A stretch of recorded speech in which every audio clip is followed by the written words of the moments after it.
Selamat tengah hari. Okay, hari ni kita ada sebiji Ford Ranger servis Ford Ranger T6 kita ambil gambar pada dalam. Okay, kita pakai minyak. So, kita pakai oil filter Bosch.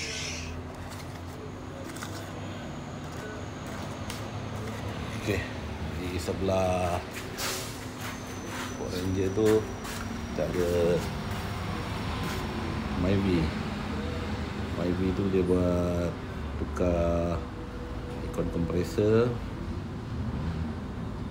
dengan servis minyak hitam.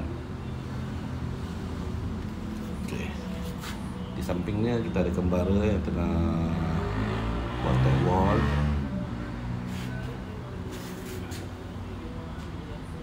Mana yang nak tukar minyak hitam, nak servis kereta tu, bolehlah Ranger bosku.